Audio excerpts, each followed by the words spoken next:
이런 얘기들을 통해서 저는 지역아동센터에 관심을 좀 많이 가져주십사는 당부를 드리고 싶습니다. 많은 지역아동센터들이 있는데요. 조금 도와주시면 우리 지역에 있는 어려운 아이들 여러 가지 도움을 주실 수 있으니까요. 저는 이 말씀 꼭 드리고 싶은 게, 여러분들께서 생각하시는 적은 사랑이지만 그 사랑은 아이들에게 희망을 선물해 줄 수 있다고 생각합니다. 그래서 아이들에게 희망을 선물해 주는 사랑을 한번 표현해 보시기를 꼭 부탁드립니다.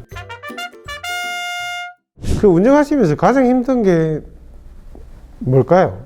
한 3가지 정도만 말씀을 한번 해보시면. 한 번씩 돌아오면서 할까요? 발전이 없다는 게 제일 좀 어려움이 있는 것 같아요. 그러니까 선생님들도 그렇고 개선이 되거나 좀 더 나아지거나 이런 가능성들이 있다 하면 조금 더 우리가 버틸 수 있는 힘이 있고 막 이런데, 올해도 똑같고 내년에도 똑같고 그전에도 똑같고 하니까 그런 변화 없는 이런 체계나 이런 것들이 조금 더 힘들게 하는 것 같아요. 그리고 저희는 젊은 선생님들이 조금 많거든요. 젊은 선생님들은 지금 일하는 거에서 조금 더 사실은 호봉이 높아지면 좀 더 받아야 되고 그런 것들도 있는데, 근데 선생님들이 지역아동센터에서 많이 배워서 계속 있어야 되는데 이게 서비스 연속성이 있어야 되잖아요. 네. 근데 이분들이 어느 정도 연차가 차고 호봉이 작으니까 이제 조금 더 좋은 곳에 가고 싶어서도 잘 가르쳐 나가면 이제 쓸만한 인재가 되면 다른 좋은 조금 더 나은 데로 가버리니까, 그럼 다시 저희는 또 새로 채용을 하면 좋은 인력들이 나가보니까 지역아동 서비스는 발전이 없는 걸 계속 이런 상황이 계속 반복이 되니까 뭐 개선의 여지가 없으니까 그런 상황들이 점점 힘들게 하는 것 같아요. 네. 아마 제일 힘든 것 같아요. 그렇죠? 네, 네.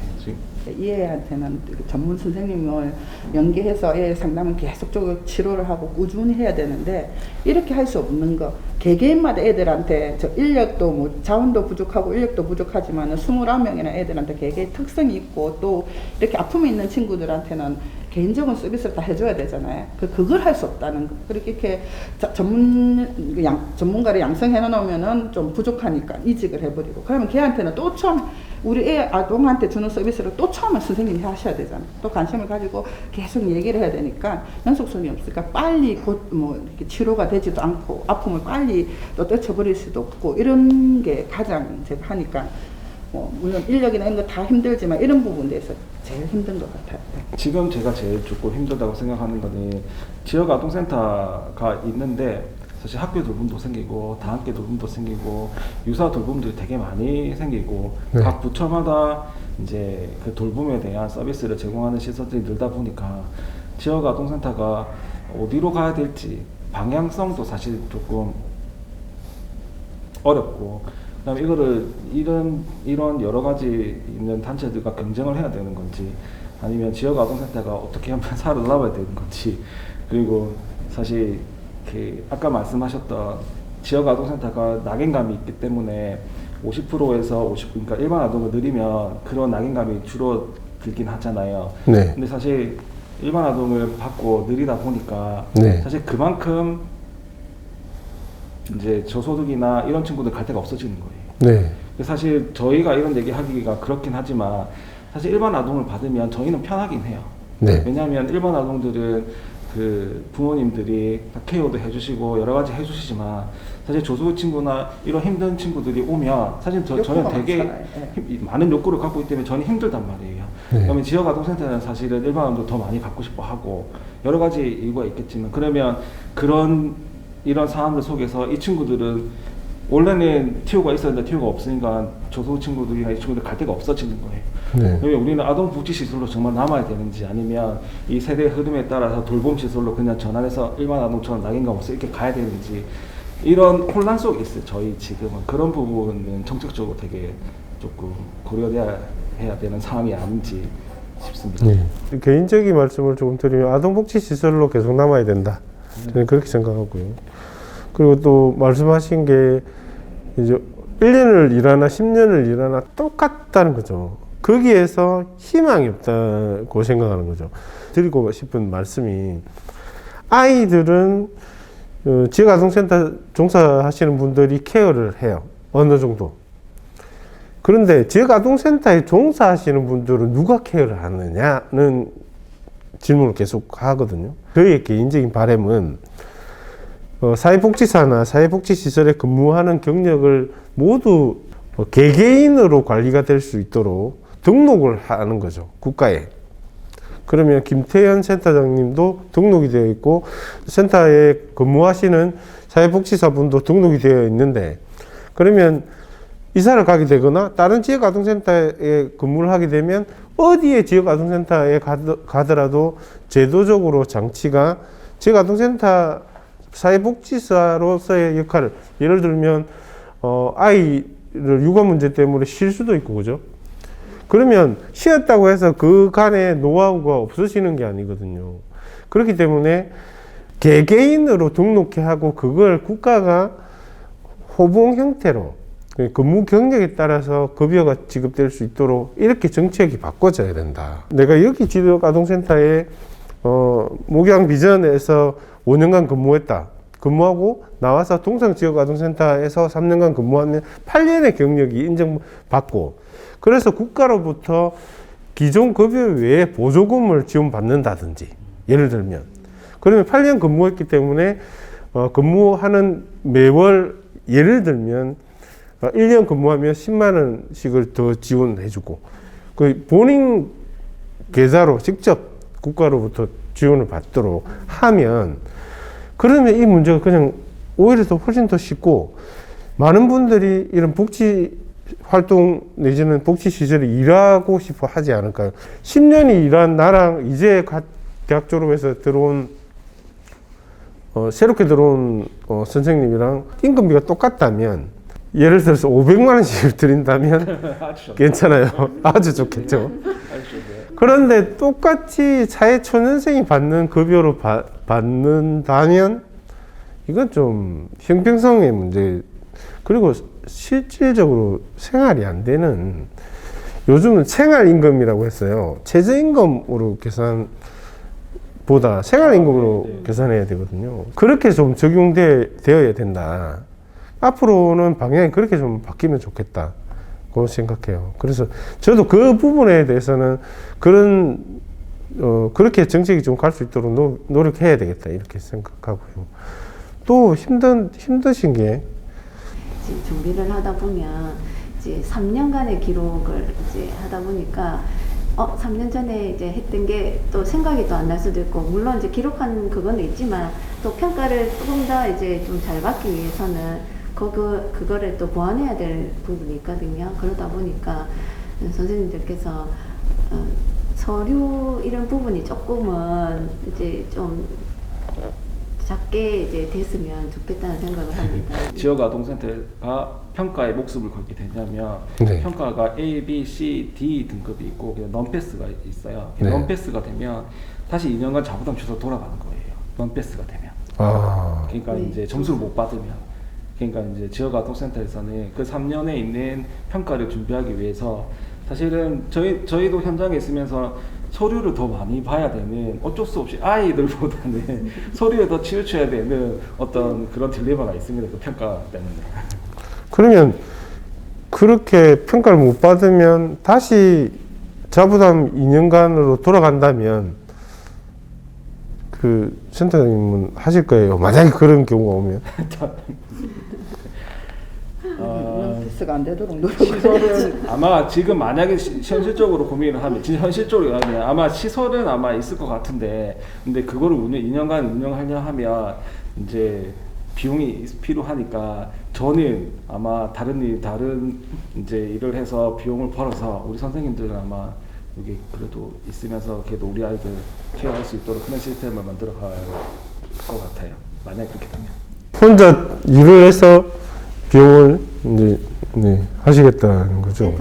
센터를 없앨 수 아이들 때문이라도 있어야 되니까 제사장 가서 다른 일을 하고 선생님들은 아이들을 돌보고 이래야 되지 한 않을까 달에 싶습니다. 교사 인건비하고 임대료하고 나가서 지금 이 나이에 가서 얼마나 벌어야 되겠습니까? 많이 벌어요. 그러니까 29명을 센터장하고 복지사 두 분이서 케어를 한다는 게 진짜 너무 힘들지 않을까요? 이렇게 저처럼 이렇게 1대1로 서비스 해줘야 되는 애들이 많으면은, 그래서 인력 문제도 조금 더 이렇게 지원을 해주면은 훨씬 더 우리 아이들은 꿈나무인데 우리 애들이 있어야지만 대한민국이 있을 건데 좀 더 잘 성장할 수 있도록 더 잘 케어를 해줄 수 있지 않을까 그런 생각이 듭니다. 지역아동센터는 아동복지시설로 계속 남도록 노력을 해야 되겠다는 생각이고요.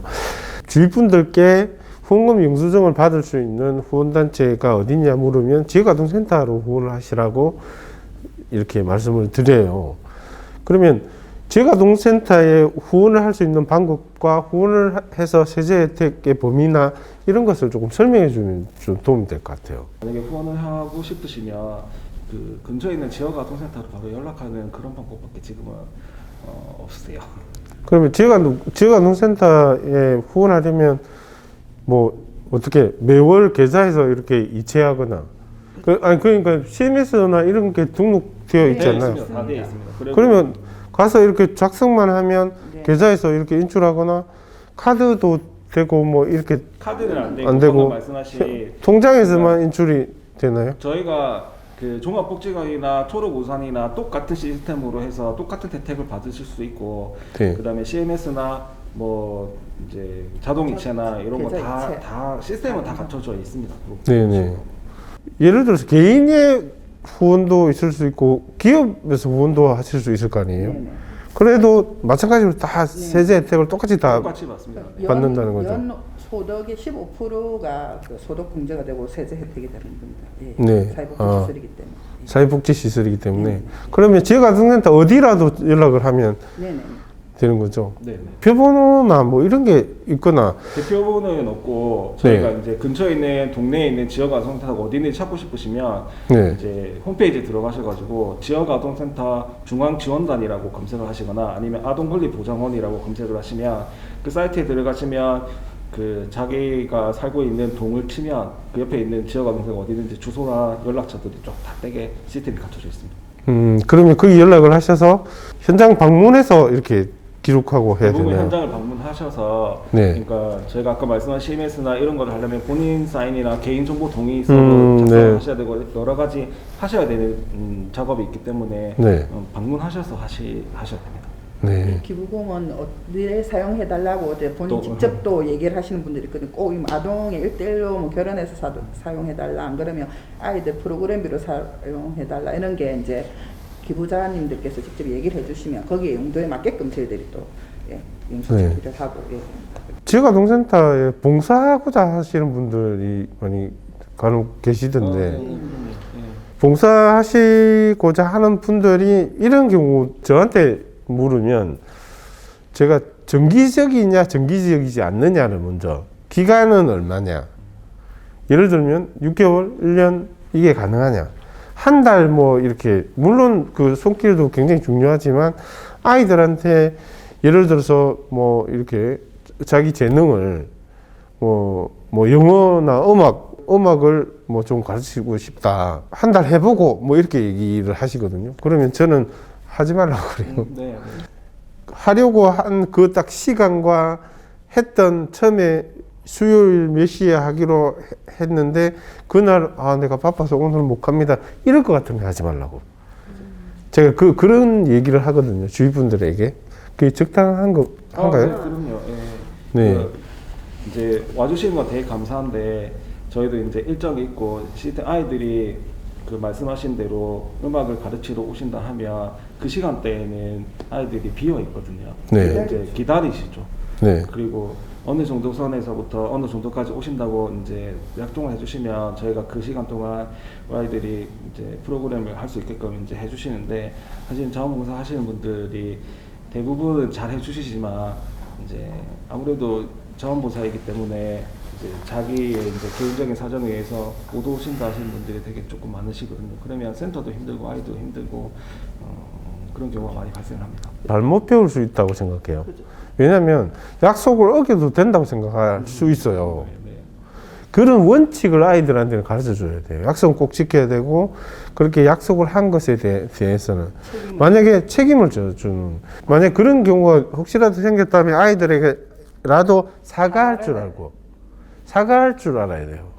그래 아이들도 그런 걸 보고 배우거든요. 저도 처음에 시작할 때는 너무 손이 부족하잖아요. 네. 그래서 막 이렇게 많이 받았는데 조금 지나니까 뭐 어떤 상황이 생기면 애들이 너무 힘들어하고서 언제 와요? 그 선생님은 언제 와요? 되게 많이 찾아요. 예, 그러니까 애들한테 또 다른 어떤 아픔을 주잖아요. 네. 뭐 많이 있어요. 그 안 오시는 자원봉사자들 약속도 이제 아픔도 주제. 그래서 제가 자원봉사 해러 오면은 최소 6개월에서 1년 그리고 정확한 요일과 시간 그걸 해달라. 혹시 못 오는 날에나 미리 연락을 해주고 그 다음에 오실 때는 애들한테 분명히 못 온 사정에 대해서 얘기를 해달라. 그렇지 않고서는 저는 뭐 안 받는다고. 필요해서 개인 내 사정에 필요해서 오고 가고 하는 곳은 아니라고. 제가 이제 처음엔 힘들어가지고 막 이렇게 막 받았는데 조금 와도 받고 뭐 일주일에 한 번 와도 받고 막 이랬는데 조금 지나니까 너무 힘들더라고. 애들 달래는 그 아픔이. 그래서 제가 그걸 원칙을 세웠어요. 어머님 말씀처럼. 네. 절대로 그거는 안 된다고. 제 명함 뒤에 경상남도 지역아동센터 위원회 위원장이라고 명함이 있거든요. 그것은 명함을 보여주면 사람들이 이게 뭐냐고 묻거든요. 그걸 묻고 관심을 보여달라는 취지에서 제가 한 줄을 이렇게 넣어 놓으면 이어서 나오는 질문은 후원, 이어서 나오는 질문은 봉사. 그래서 그런 얘기를 하시면 제가 일정 기간 6개월, 1년 안 할 거면 괜히 하지 마시라고. 네네. 괜히 아이들에게 상처만 줄 수 있다고 얘기를 하죠. 앞으로 지역아동센터를 어떻게 운영해 가고 지역아동센터가 어떤 자리로 남았으면 좋겠고 또 뭐 이 자리를 빌려서 꼭 하시고 싶은 얘기가 있으시면 한 분씩 얘기를 한번 해보실까요? 그러니까 저희는 아동식 복지시설로 남을 건지 돌봄시설로 남을 건지 그거에 대한 딜레마가 되게 많이 있습니다. 그래서 우리 아이들을 위해서 정말 그 사각지대에 있는 친구들이 정말 어디서든 갈 수 있게끔 그런 공간을 만들어주고 싶은데 지금은 코로나로 인해 가지고 사실은 그 지역 아동 예전에는 아이들이 학교에서 운동장에 놀고 있으면 그 시간도 오전에 한 11시쯤 되면 아이들이 놀고 있으면 네. 애들이 어른들이 이상하게 생각을 했었거든요. 네. 저희는 왜 학교 안 가고 저기서 놀이터에 놀고 있을까 이런 생각을 했는데 지금은 그걸 안 보고 아무도 이상하다 생각을 안 해요. 네. 당연히 여기 아동이 이제 온라인 수업이나 이런 걸 하겠지라고 해서 우리 아이들은 지역 아동 다니고 있는 친구들이 관리가 필요한 친구들이 많은데 실제로 학교를 안 가고 거기서 놀고 있는데 저희가 막 찾으러 다녔었거든요. 네. 근데 거기서 놀고 있는데 어른들이랑 누구도 관심을 안 가져주는 거예요. 그 아이가 방치되어 있는 그런 순간임에도 불구하고 그런 거 보면서 정말 우리 지역 아동센터는 정말 그런 친구들을 보살필 수 있는 이제 그 어른들의 사각지대에 있는 그 친구들을 품어줄 수 있는 그런 시스템이나 그런 아동복지시설이나 기관을 만들고 싶다는 욕구가 있습니다. 저는. 네. 네, 희망이죠. 네. 아이들이 언제나 편안하게 올 수 네. 있는 곳, 또 집처럼 따뜻하고 행복한 곳이라고 생각해서 네. 올 수 있는 곳을 이제 저는 항상 그걸 많이 이제 생각을 하고 얘기를 하거든요, 애들한테. 지금 졸업하는 애들도 그렇고 지나가는 애들도 언제든지 배고프면 와라, 물 먹고 싶으면 와라 그렇게 이야기하거든요. 그래서 애들이 좀 편안하고 안정적이고 안전한 곳이라고 생각해서 언제든지 올 수 있는 가정처럼 따뜻한 지역아동센터가 되기를 바랍니다. 예. 네. 저는 이제 학교처럼 그냥 학교는 무조건 가는 곳, 지역아동센터도 무조건 오는 곳, 와서 학습하고 놀고 아이들하고 즐겁게 지내는 곳, 말씀하신 것처럼 그런 따뜻한 곳이 되었으면 좋겠습니다. 많은 생각이 들죠, 네. 지금. 갑자기 너무 많은 질문을 하셔가지고 답변을 미리 답변을 주시면 좀 생각을 하고 왔을 텐데 이게 막 이렇게 정제되지 않은 얘기 속에서 실제로 느낌이 있을 거라고 생각을 해요. 지역아동센터 굉장히 힘드신데 우리 사회가 힘든 어느 부분을 지금 지탱해주고 있다. 그러니까 역할을 담당해주고 있다가 아니라 받쳐주고 있다. 뭐 이런 생각을 저는 지역아동센터 하면 그런 생각이 들거든요. 그래서 늘 응원드리고 늘 마음으로 존경합니다. 오늘은 한번 지역아동센터를 어떻게 좀 도와줬으면 좋을까 하는 그런 마음에서 우리가 이런저런 얘기를 나눠봤지만 많이 부족했던 것 같아요. 앞으로도 기회가 되면 한 번씩 이렇게 뵙고 얘기했으면 좋겠습니다. 보시는 여러분들과 함께 지역아동센터 함께 응원하고요. 박수 보냅니다. 고맙습니다.